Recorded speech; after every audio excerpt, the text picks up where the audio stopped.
outrageous predictions for Ohio State against Michigan State. You know, the last couple of years, whatever we predicted on offense, I think Ohio State's blown like right past them. They've really been thumping the Spartans here for a couple of years. So, Steven, what is your outrageous prediction for Ohio State's Saturday night game against Sparty?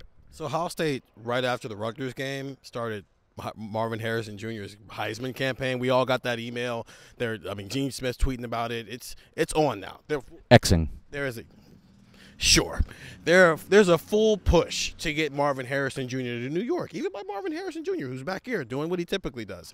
Ohio State has 6 games with somebody who's had at least 200 receiving yards, with the last 2 coming by Sir Jackson Smith-Njigba. We were both there, Nebraska, and then also in the Rose Bowl, whatever the heck that was. Marvin Harrison Jr.'s high is 185, which he got against Penn State last year at Penn State. I'm saying he has 250 receiving yards and 3 touchdowns. And I think it's because Michigan State is not very good, and they haven't been able to stop Ohio State from passing the ball. And I do think, especially what happened in the Rutgers game at the end of that game when they got Marvin Harrison that second touchdown catch, they're aware that he needs the numbers to continue to keep up with these quarterbacks. So I think this is a stat padding game for Marvin Harrison Jr., where they just get him the ball early and often and try to get him his numbers so that he has the best possible chance to not only get to New York, but potentially win the Heisman Trophy, depending on what some of these other quarterbacks around the country do.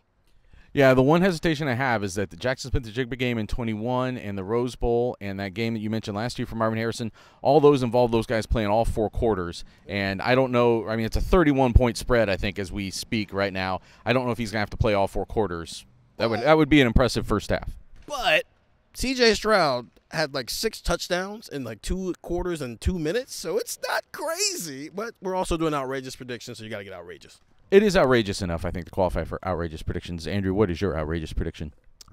Michigan State's leading rusher of the day will have 28 yards or fewer rushing. That would be the best number that Ohio State's defense has allowed all season against a Power 5 opponent. So in the Indiana game, Ohio State allowed Indiana's leading rusher to get 29 yards.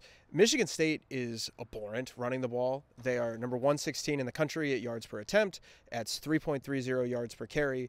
That's terrible. And if you know anything about Ohio State's defense, which if you're watching this video, you probably do, they are very good defensively. This is kind of a nightmare scenario, I think, for Michigan State running the ball. And I think Ohio State just does a great job defending the run. You've got a lot of different guys in that mix. I think that this score is going to be so lopsided that Michigan State isn't going to keep with one running back the whole way. This kind of feels like some game where you can start to maybe rotate it a little bit when it's 38-7 or whatever it's going to be in that fourth quarter. So I think Ohio State is going to have their best day in terms of defending the run against an individual rusher, and obviously sacks can kind of skew that. I'm talking about an individual rusher, the leading rusher. 29 was the number. They're going to do better than that, so 28 or fewer yards.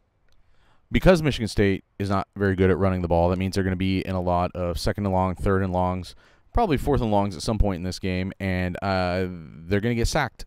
And I think I'm going to take Jack Sawyer to get 2.5 sacks in this game. He's been steadily coming along. Like he's been playing some of his best football really these last couple of weeks. Like we talked all season about like when was the next big thing going to come for him, and I feel like it's on the verge of happening right now for him, like kind of in real time. Like it just into your 3rd year, you should be playing the best football of your career, and he's coming up on that. So I'm going to say 2.5 sacks, which would be a big kind of breakthrough for him after a year of like just being around it all year and not quite finishing off some of his opportunities.